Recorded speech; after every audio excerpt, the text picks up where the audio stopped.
But let's jump into the next topic. I'm going to go down south. We're going to take our talents to South Beach. We're going to talk about the 4-1 Miami Heat. This Heat team, so far, second in the Eastern Conference, only behind the undefeated 76ers. Shout out Jake. And they've been playing very well, and they did this without their superstar that they went out and got. They traded Josh Richardson to sign and trade Jimmy Butler.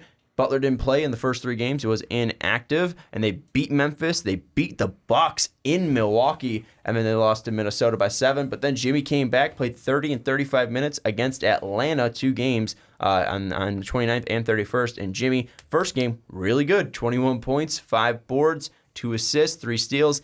And then he threw up a clunker of a game when he went 2 of 10, but he had 11 assists, 6 steals, 3 blocks, and 9 boards, and was a plus 21. So pretty successful so far for Jimmy Butler. Yeah, it was a pretty good game. In South Beach. It was at least shooting. Yeah, and this team is 4-1. So the topic now is, how good is this team? Is this team going to be a contender in the East? I don't think any of us had them as a top 3 seed, but we did have them all in the playoffs, I believe. Yep. But this wasn't a team that was like, they're going to be with the Sixers and Bucks, where right now they are. So where do you think this team can be?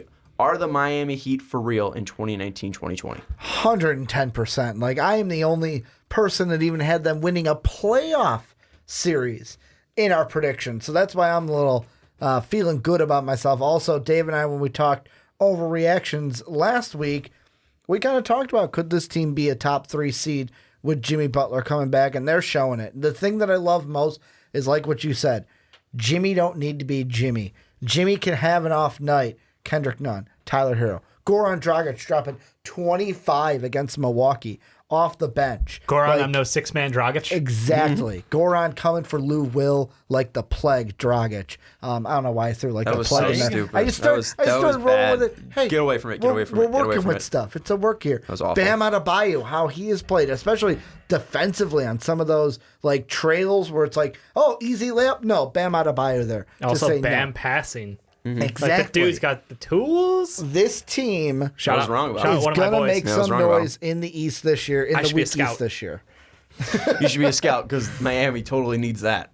No, I'm just in saying. In general, I've been pretty good on these Dave's calls. good at I'm joking. guys. So, hey, I've been pretty good. We all have our hits. I hit on PJ Washington. Remember Ricky talking about Justice Winslow and the redraft should be number 1 overall? Justice Winslow playing point guard, which go fuck yourself, people who are like, Justice Winslow's not a point guard on this team. Jesus Dave being aggressive. Well, to be fair, you cop back and you're like, we understand this lineup's probably not going to happen because Goran Dragic is probably going to start at point guard. And I'm like, don't walk that back.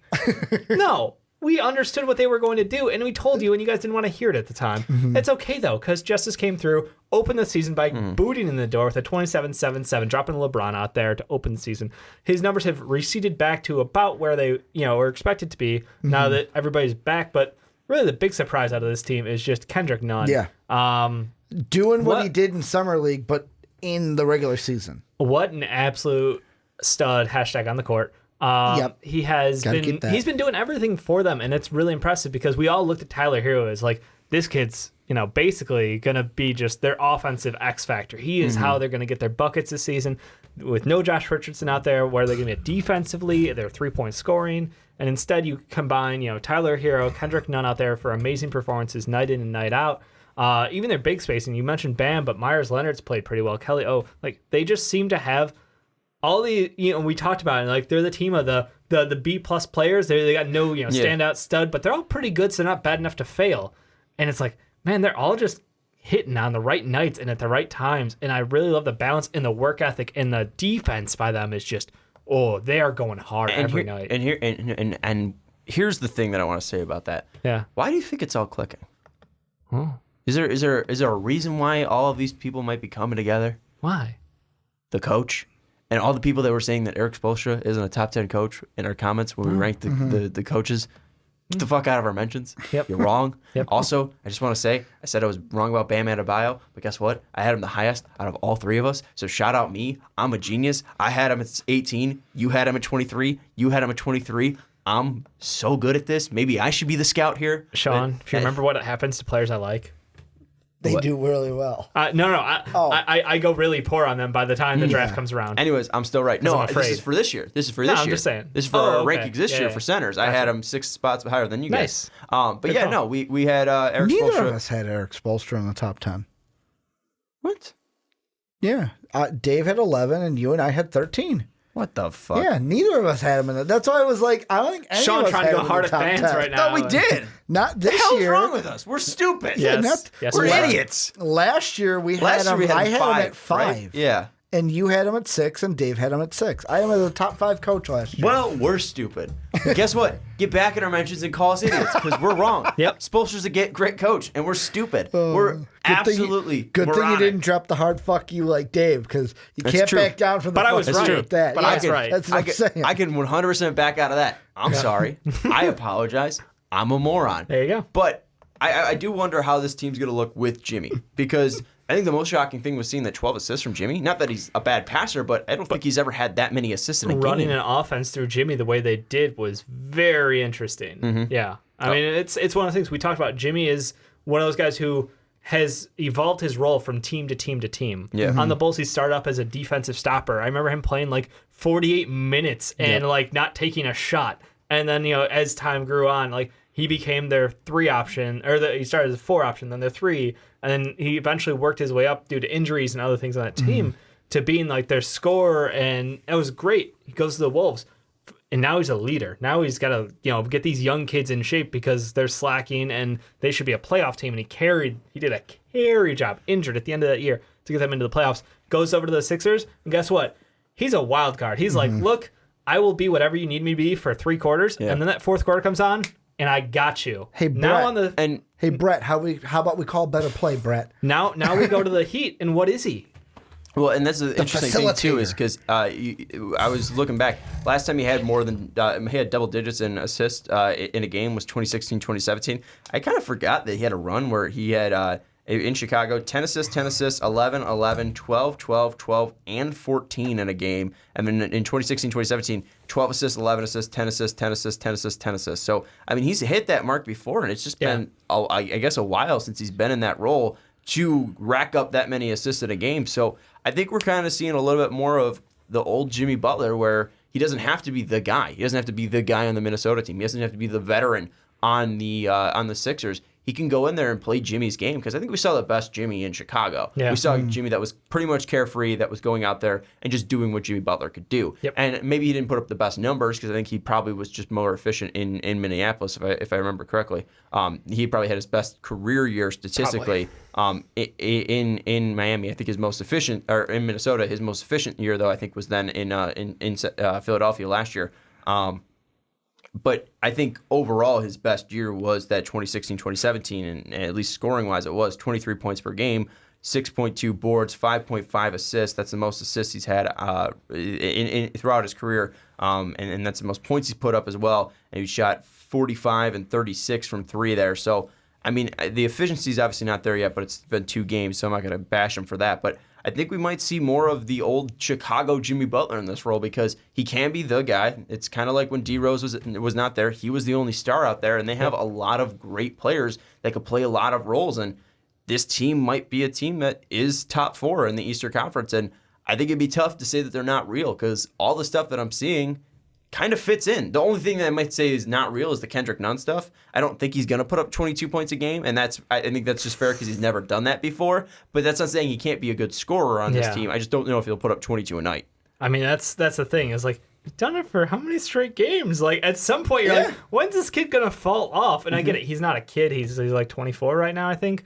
But I really just am impressed by their ability to find the guys with the right mentality on the court, the guys who will put in the work ethic, and they just plug them into the right situations. And it's just athletic, mid-size wings, and then you just had in the right outside shooting. Like Myers Leonard, low-key great pickup for this team as far as their spacing. Like he helps them out so much.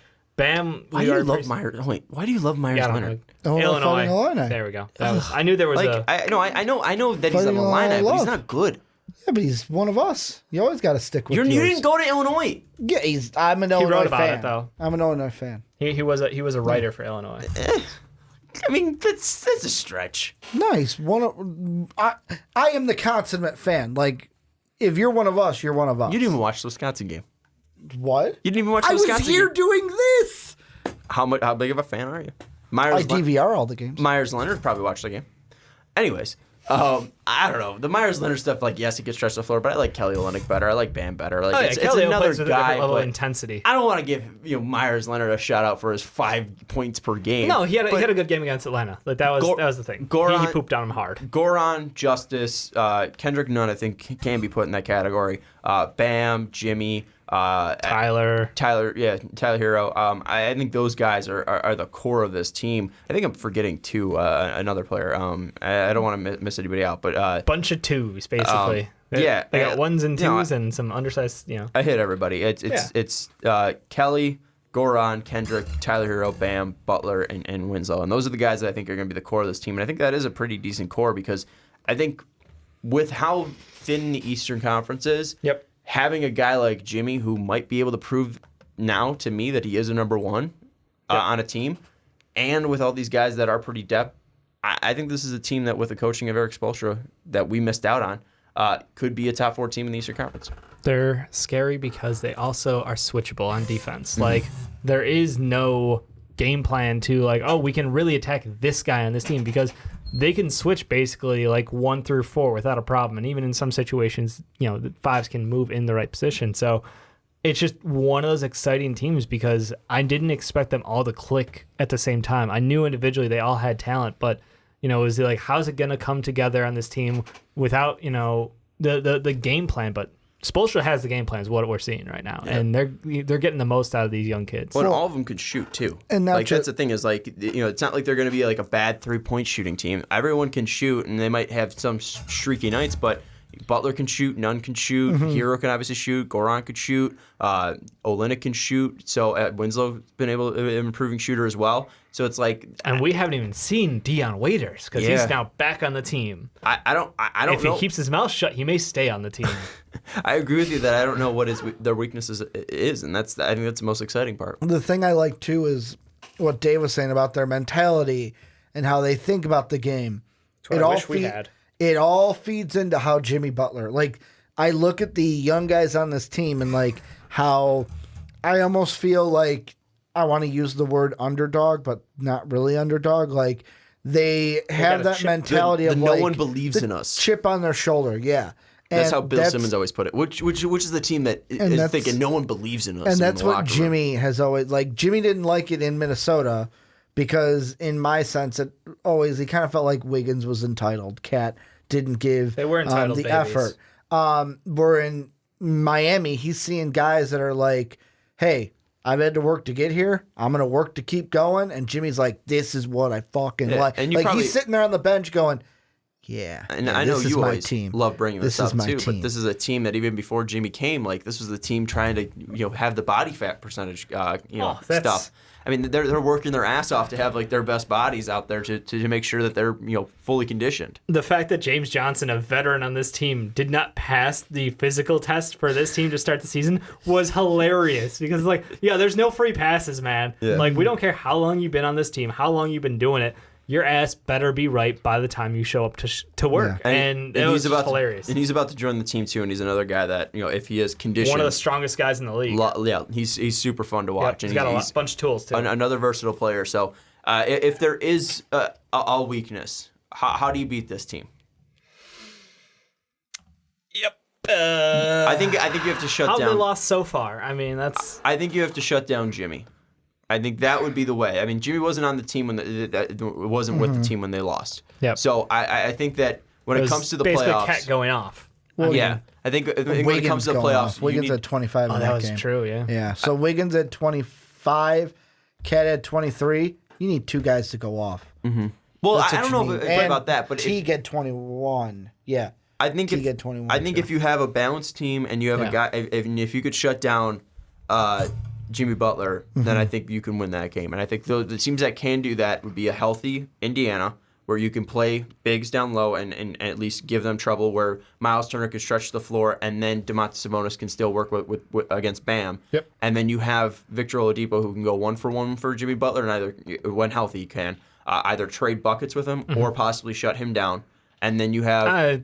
I think they're pretty even. Yeah. No, they are. But I'm saying like a guy who can either trade buckets with him. Yeah, who could trade buckets with him, or defensively, since he is so good defensively, possibly shut him down. I mean, Jimmy can do the same thing again, but maybe a team like that. And then obviously you have to throw out Philadelphia because they have Joel who could take over a game, and they have the defense to go along with it in Josh Richardson who could possibly slow down Butler. So I think those are. And I mean, Milwaukee. Like, can Milwaukee beat this team?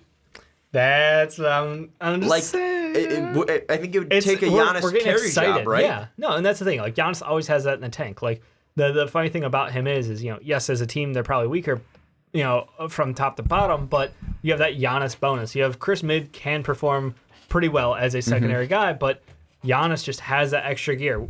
To date, we've seen him pull it out, most notably against teams like the 76ers, but. I think there's no reason that he couldn't have a similar performance against the Heat. And how many times? What did we see last year? How did you beat the Bucks? You let everybody but Giannis beat you. Exactly. You let Giannis beat you pretty much. Like you shut down everybody else, and you let Giannis do what Giannis does. But you make sure that Chris Middleton goes cold. You make sure that Eric Bledsoe goes cold, and I think this team can do that. I mean, the Bucks really earned a lot of success off wide open looks on threes. I think they led the league in it last year. They had a great shooting percentage as well, and if you can clamp down on those outside shooters, then that puts them in trouble. Yeah. So final thoughts on the Heat. I think they're for real in 2019, 2020. Yeah, it's only been 5 games, but I don't see a way that this team falls off from what they're doing. They have a great culture. Oh, they start shooting a little worse. They have a coach that's going to stay on their ass, and they're going to shoot worse, and they're going to lose some games. They're not going to only lose one game, but I think they're a top 4 team in the East? I think they're a top 4 team in the East. If they hit 50 wins, I wouldn't be shocked, but I think they'll be around at least over 46 wins this year. I know it's a Michigan thing. I know it's a Juwan Howard thing, who is now at Michigan as the head coach. But like he said, when they Fab Five making their run, we going to shock the world. That's what the Heat are going to do. Top 3 team, possibly top 5 in the East this year. AKA top 4 team in the East. Yeah, what the it was such a weird thing to say. Top 3, maybe top 5. I just think that we gonna shock the world because nobody had them maybe in the top 5. Yep. I mean, I could see them top 5 for sure. Potentially top 3 team in the East. Because think about the top 3 teams. The way you said it, it's the way you said it. It's not what you're saying. Because I said top 4, and you're like, they could be a top 5, maybe even a top 3. I said top 3, then top 5. If you add up 5 and 3, that's 8. If you divide it by 2, that's 4. Where's the middle? They could be a top 4 team. Where's that middle number at? Yeah, no. Dave, do you think they could be a top maybe 2 or top 6 team? Oh, definitely a top 2 or 6 team. Like it's one or the other. Definitely. I hate you guys sometimes. You deserve it. Yeah. As long as everybody stays healthy. For me, that's the thing. I get their conditioning is crazy. They do everything they can to stay in the best shape. But like if Goran has an injury like he did last year, where he misses a considerable chunk of time, I'd be concerned because him off the bench is the biggest thing that helps this team succeed. There's no drop off from that first unit to the second unit as far as their scoring. Defensively, they're great on multiple levels, but it's really the ability to have that leading guard off the bench be as talented as remember, this is a former All-Star. He was an All-Star over Ben Simmons. Jake, looking at you. Shout out Goran. Not every team has the ability to carry on with their second unit. I feel like, their first unit might not be as good as someone like the Sixers, but guess what? When you hit that second unit, it's like you're going from here to here. There's not a massive drop-off like there is for teams who don't have that depth. So I love them because of their depth. Let us know what you think of the Heat down in the comments below. We think they're going to be a playoff team. I think that they're definitely probably going to be at least at worst in that 4-5 matchup. But this is a team that could cause problems to some of the better teams. I think Philly might have the advantage over them, but going up against every other Eastern Conference team in the playoffs, they have the ability to win a 7-game series. So let us know what you think of this team down in the comments below. Are they for real in the Eastern Conference? And we did just have a positive segment, but unfortunately we have to go negative now with Luke Walton.